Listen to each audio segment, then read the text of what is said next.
பூஜை முடியற வரைக்கும் கோயில் பக்கத்துல ஏதாவது ரூம் இருந்தா அங்கேயே தங்கிடலான்னு பாக்குறேன்டா. நான் அந்த பூசாரி வீட்லயே செட்டில் ஆகலான்னு பாக்குறேன். தெலுங்கு பாட்டி, அதுவும் டிரைவர் சீட்ல. வாங்க அங்கிள், ஏன் வண்டியில போலாம்?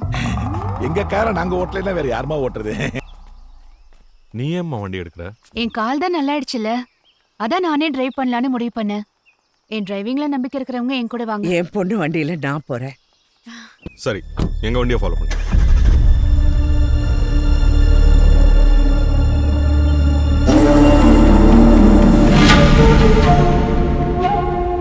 மா, கோயில விளக்கேத்தும் போது நம்ம எல்லாரும் அங்க இருக்கணுமாமா?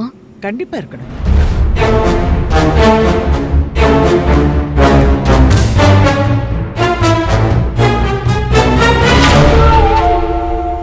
இது முதல் விளக்கு தானே, கடைசி பூஜையில தானே எல்லாரும் உட்காரணும்.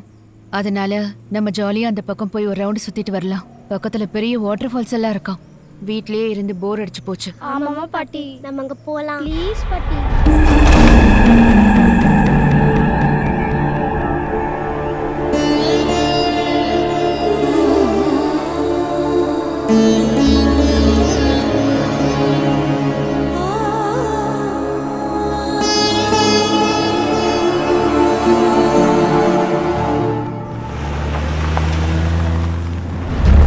டேய், அவங்க வண்டி அந்த பக்கம் போதே, நீ ஏன் நேரம் போற திவ்யா?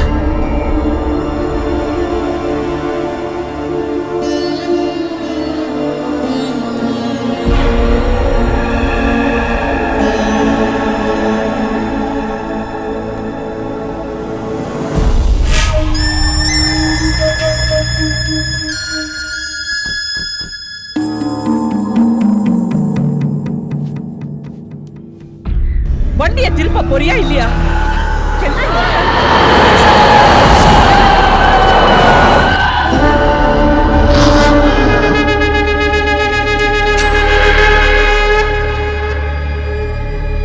திவ்யா, மரியாதையா வண்டியை திருப்பு. இப்ப நீ வண்டியை திருப்ப போறியா இல்லையா? திவ்யா, வண்டியை நிறுத்துமா.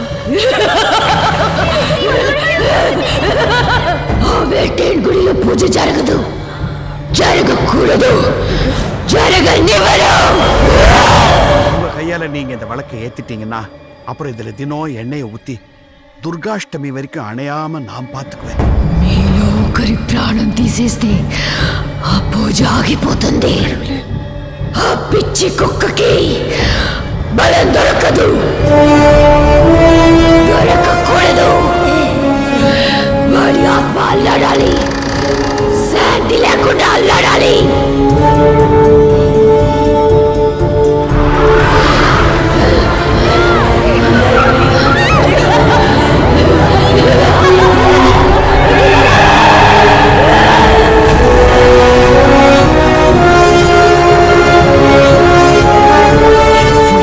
சிம்மாசனம் விளக்கேத்து. ரங்கநாயகி வரட்டுமே, எல்லாம் நல்லதே நடக்கும். நீங்க விளக்கேத்துங்க.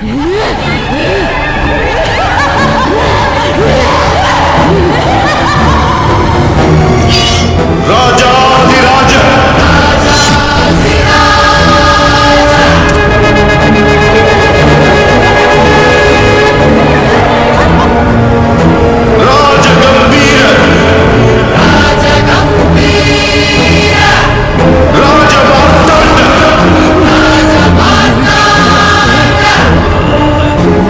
చేశాడు.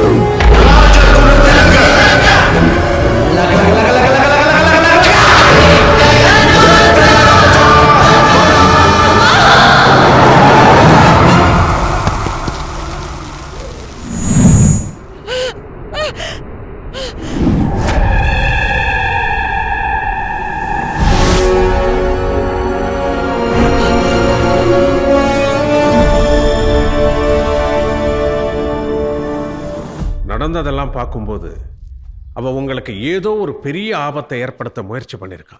அவளோட முதல் முயற்சியில் தோத்துட்டா. இனி அவ சும்மா இருக்க மாட்டா. இனி திவ்யா உடம்புல சந்திரமுகி வருது நமக்கே தெரியாது. இந்த வீட்டில் இருக்கிற ஒவ்வொருத்தரும் அவகிட்ட ஜாக்கிரதையா இருக்கணும். இப்ப யாரு வேணா, எப்ப வேணா, என்ன வேணாலும் பண்ணுவா. இதை எப்படி தடுக்கிறது குருஜி? என்ன சாமி சொல்ற நீ கேட்குற மாதிரி 20 வயசு அனாதை பிள்ளைய முந்தானத்து தான் புதைச்சேன். அந்த சமாதி மேலே ஒருத்தன் படுத்துக்கிட்டு 2 நாளாக சாப்பிடாம கிடக்கான். முடிஞ்சா அவனை துரத்தி விட்டு உங்க பூஜையை பண்ணுங்க.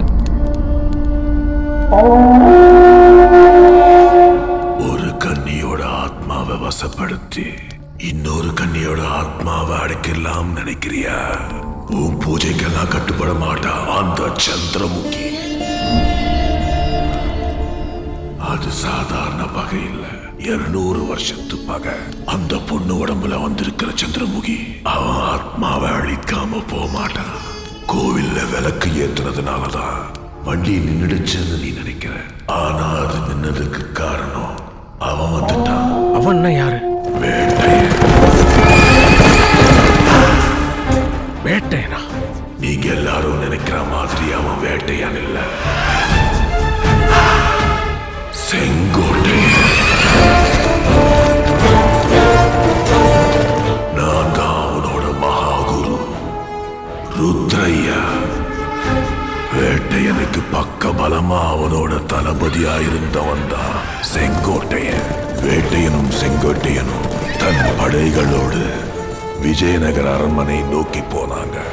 அந்த அரண்மனையில தான் வேட்டையன்.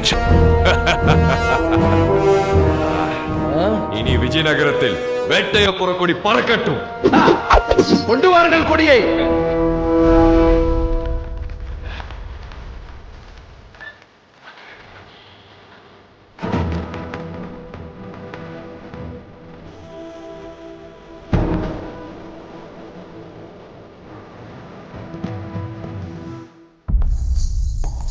ఎవరు నువ్వు?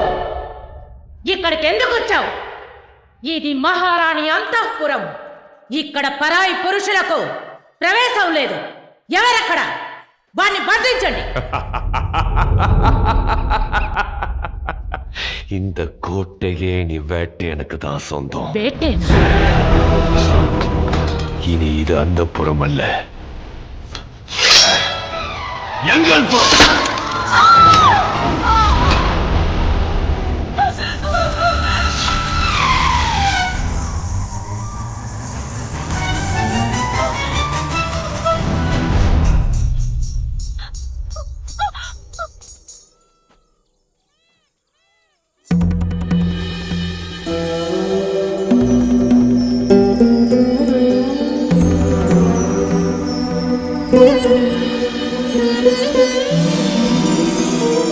என் கனவில் வந்த அதே தேவதை. அரசே, உள்ளே போக வேண்டாம். இந்த கோட்டையே உங்களுக்கு சொந்தமாகலாம், ஆனால் அவளை யாரும் அடைய முடியாது.